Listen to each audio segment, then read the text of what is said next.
ગર્ભાવસ્થા દરમિયાન મહિલાઓના શરીરમાં ઘણા હોર્મોનલ ફેરફાર થાય છે, જેના કારણે તેઓ ઉબકા, થાક, ઉલટી, માથાનો દુખાવો, કમરનો દુખાવો, મૂડ સ્વિંગ જેવી સામાન્ય સમસ્યાઓથી પીડાય છે. કેટલીક મહિલાઓ કબજિયાતની સમસ્યાથી પણ પરેશાન રહે છે. જો કે ગર્ભાવસ્થા દરમિયાન કબજિયાત એક સામાન્ય સમસ્યા છે.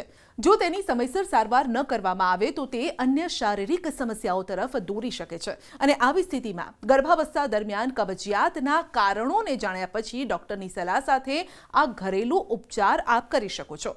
પહેલા તો એ જાણવું પડશે કે ગર્ભાવસ્થા દરમિયાન કબજિયાતના કારણો કયા છે.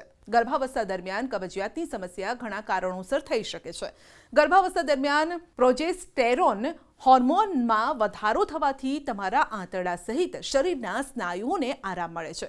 જ્યારે આંતરડા ધીમે ધીમે કામ કરે છે, પાચન પ્રક્રિયા પણ ધીમી થઈ જાય છે અને આ સ્થિતિમાં કબજિયાત થઈ શકે છે. આ સિવાય અન્ય ઘણા કારણો છે, જેમ કે હોર્મોન્સમાં ફેરફાર, ખોરાકમાં ફાઇબરયુક્ત ખોરાકનો સમાવેશ ન કરવો, ઓછું પાણી અથવા તો પ્રવાહી લેવું, ગર્ભાવસ્થા દરમિયાન દવાઓ અથવા તો સપ્લિમેન્ટ્સ લેવા, શારીરિક રીતે ઓછું સક્રિય હોવું વગેરે. ગર્ભાવસ્થા દરમિયાન કબજિયાત દૂર કરવા માટે તમે ઘરેલું ઉપચાર પણ કરી શકો છો. જો કબજિયાતની સમસ્યા તમને પરેશાન કરી રહી છે તો તમે અળસીનું સેવન કરી શકો છો. આ બીજને શેકીને અથવા તો પાવડર સ્વરૂપે સલાડ અને શાકભાજીમાં ભેળવીને ખાઈ શકો છો. લોટમાં ફ્લેક્સસીડ પાવડર મિક્સ કરીને રોટલી બનાવી શકો છો. અળસીમાં કબજિયાતમાં રાહત આપવાના ગુણ હોય છે અને આ ઉપરાંત તેમાં ફાઇબર પણ હોય છે, જે આંતરડાને સાફ કરે છે અને શરીરમાંથી કચરો દૂર કરવામાં મદદ કરે છે.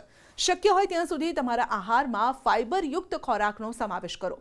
ફાઇબર કબજિયાતની સમસ્યાથી રાહત આપે છે. આ ઉપરાંત શરીરને વિટામિન અને એન્ટીઓક્સિડન્ટ પણ મળે છે. વટાણા, ફળ, કઠોળ, શાકભાજી, આખા અનાજ ખાઓ. દરરોજ 25 થી 30 ગ્રામ ડાયટરી ફાઇબરનું સેવન કરો. ગર્ભાવસ્થા દરમિયાન શરીરને શક્ય તેટલું હાઇડ્રેટેડ રાખવાનો પ્રયાસ કરો.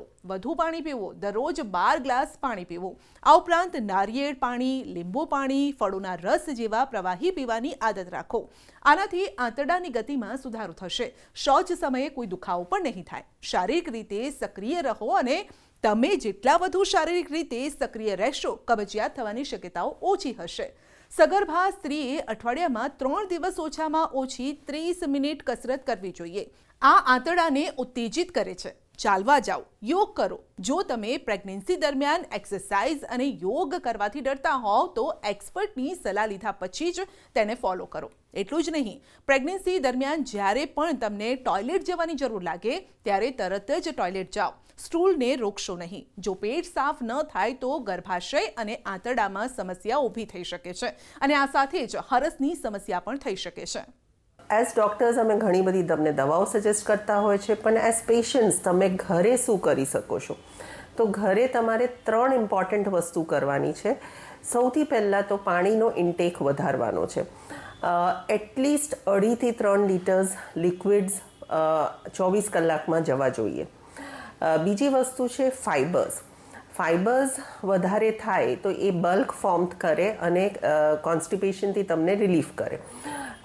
ફાઇબરવાળું ખોરાક તમારે લેવાનું છે, એટલે તમારે vegetables, specially green vegetables, soup છે, ફાઇબર્સવાળા ફ્રૂટ્સ છે, એનું સેવન યોગ્ય માત્રામાં કરવું પડે. અને ત્રીજી વસ્તુ છે કે તમે નિયમિત કસરત કરો. કારણ કે તમે ચાલશો તો તમારા જે ઇન્ટેસ્ટાઇન્સ હોય, આંતરડા હોય, એ કામ વધારે કરશે અને તમને કોન્સ્ટિપેશનથી રિલીફ કરશે.